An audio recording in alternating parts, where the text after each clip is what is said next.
السلام عليكم ورحمة الله وبركاته كلا وعنو وناكسن داوديال halkan waa janalka xogta dhacdooyinka ku soo dhawaada wararkii ugu dambeeyay ee xiisada ka soo dhex usboonaatay wadanka Jaynaha iyo sidoo kale jasiiradda uu sheegto inay ka tirsan tahay Taiwan waxaan halkan idinku soo gudbin doonaa wararkii ugu dambeeyay saaxiibayaal taariikhda Taiwan iyo sidoo kale waxa uu salka ku hayo colaadaha markaasi haatan ka soo usboonaaday labadan markaasi wadan ee isku dhow laakiin Taiwan in ay wadan tahay markaasi uu diidan yahay dalka Shiinaha oo aqoonsan jasiirad ama gobol isaga kamida soo dhawaada saaxiibayaal waxaynu ku bilaaweynaa muxuu salka ku hayaa dagaalka u dhaxeeya labadan qaybood Taiwan waxay 180 kilomitir u jirtaa jamhuuriyadda dadka ee Shiinaha labada dhinac oo af iyo awoowe wadaag ah waxaa markaasi ka dhaxeeya cadawtooyo salka ku haysan nidaamka siyaasadeed dhinaca kamid ah marin biyoodka kala qaybiya waa dawladda Beijing oo hogaanka u haysa nidaam shuuci ah oo dadka uu xukumo ay gaarayaan 1.3 bilyan oo qof kuwaas oo hal xisbi ka amar qaata dhanka kale waxaa degan Taipei oo maamusha jamhuuriyad dimuqraadi ah oo dadkeedu ay gaarayaan 23 milyan oo qof xiisada ka taagan Taiwan ayaa cirka isku sii shareeraysa kadib markii ay booqatay afayeenka aqalka wakiilada Mareykanka Nancy Pelosi talaabadan waxay sii xumaysay xiriirka Washington iyo Beijing xudunta kala qaybsanaanta ayaa ah in dawladda Shiinuhu ay Taiwan u aragto gobol ka go'ay oo ugu dambeyntii ka mid noqon doona jamhuuriyadda dadka ee Shiinaha laakiin dad badan oo reer Taiwan ah ayaa u arkay jasiiradda Taiwan inay iskeed isu maamusho oo ay noqoto qaran gaar ah madax banaanida haddii si rasmi ah loogu dhawaaqo iyo haddii kaleba dadkii ugu horeeyay ee la yaqaanay ee Taiwan waxay ahaayeen qabiilo Austronesiya ah kuwaas oo markaasi loo maleynayo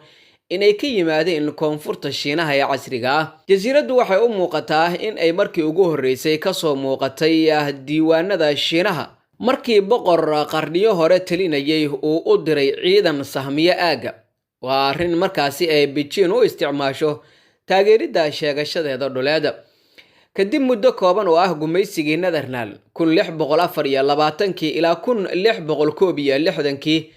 Taiwan waxaa maamulayay boqortooyadii Qing ee Shiinaha laga soo bilaabo 1683 ilaa 1895 waxaa jiray dagaal sokeeye oo ka qarxay Shiinaha kaasoo ciidamo uu hogaaminayay Chiang Kai-shek ay ku jabiyeen ciidankii shuuciga ahaa ee Mao Zedong dadkii ka soo haray dawladdii KMT ee Qiang iyo taageerayaashooda oo dhammaa ilaa 1.5 milyan oo qof waxay u qaxeen Taiwan 1949 kooxdan oo loo yaqaan dhulweynaha Shiinaha ayaa sanado badan gacanta ku haysay siyaasadda Taiwan inkasta ah oo ay 14% kaliya ay ahaayeen dadweynaha Qiang wuxuu dawladda dibad joog ah ka dhisay Taiwan taasoo hogaaminayay 25 sanadood wiilkiisa oo lagu magacaabi jiray Jiang Jingguo ayaa ogolaaday dimuqraadiyad badan kadib markii uu xukunka qabtay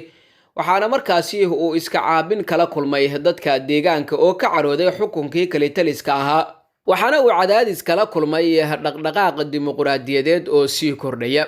madaxweyne Lee Teng-hu oo loo yaqaanay aabaha dimuqraadiyadda Taiwan ayaa u horseeday isbedelo dastuuri ah wuxuuna aakhirkii sameeyay sanadkii 2000 dariiqii loo doortay madaxweynihii ugu horeeyay ee aan ahayn KMT Jen Shu-bian sanadkii 2000 muranka labada dhinac u dhaxeeya wuxuu soo taagnaa tan iyo 1949 maalmihii u dambeeyay wuxuu sii xumaanayay markii ay Taiwan booqatay afayeenka Koongareeska Mareykanka Nancy Pelosi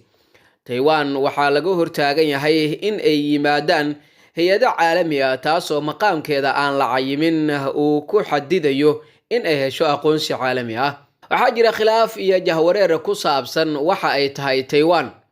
waxay leedahay dastuur u gaar ah hogaamiyayaal si dimuqraadi ah loo soo doortay iyo ilaa 300,000 oo asgar shaqaynaysa oo ka tirsan ciidamadeeda qalabka sida xukuumadda Jiang ee dibad jooga ahayd ayaa markii hore sheegtay in ay matasho Shiinaha oo dhan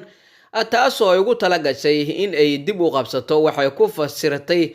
kursiga Shiinaha ee golaha ammaanka ee qaramada midoobay, waxaana dalal badan oo reer galbeedka ah ay u aqoonsadeen in ay tahay dowladda kaliya ee Shiinaha. hase yeeshee sanadihii 1970-aadkii dalalka qaar ayaa bilaabay in ay ku doodaan in xukuumadda Taipei aan loo tixgeli karin wakiil dhab ah oo matala boqolaal bilyan oo markaasi qof oo ku nool dhulweynaha Shiinaha.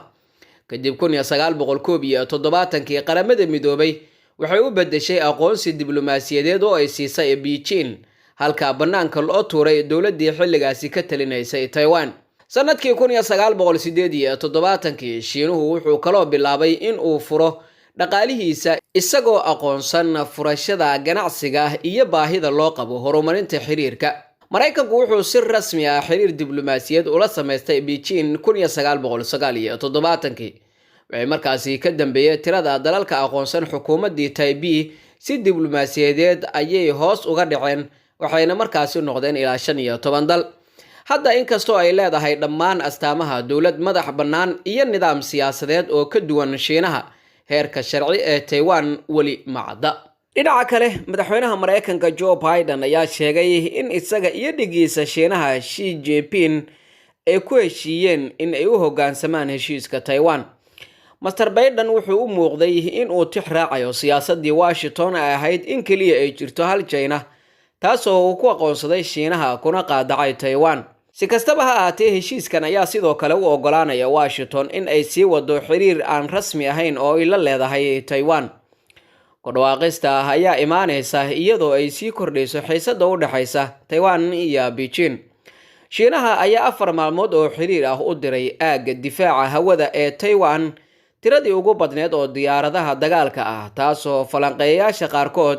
ay ku sheegayaan in loo arki karo digniin loo dirayo madaxweynaha Taiwan ka hor maalinta qaran ee jasiiradda.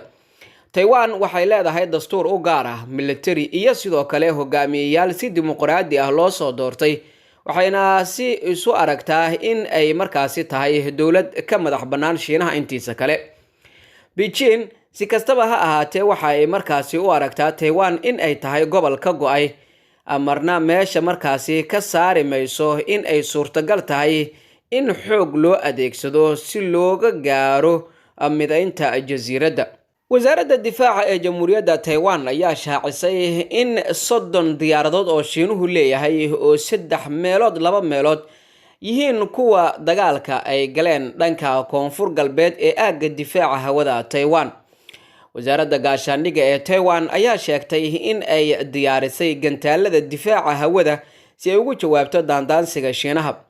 Taiwan oo ah jasiirad ka madax bannaan maamulka dalweynaha Shiinaha ayaa xiriir aad u dhow la leh Mareykanka oo si buuxda markaasi ugu ballan qaaday in uu ka difaaci doono duulaan kasta oo Shiinuhu ku soo qaado dhulkooda. Beijing ayaa ku andacoonaysa in jasiiradda Taiwan oo ah dowlad iyadu iskeed markaasi isu maamusha ay ka tirsan tahay dalweynaha Shiinaha. arrintan ayaa ku soo beegatay waxyar kadib markii Mareykanku uu si cad u sheegay inuu difaaci doono Taiwan haddii Shiinuhu duulaan uu ku qaado. jasiiradda Taiwan ayaa xiriir diblomaasiyadeed iyo iskaashi oo aad u ballaaran la leh Jamhuuriyadda Somaliland oo ay duruufo badan oo caalami ah labaduba ay wadaagaan.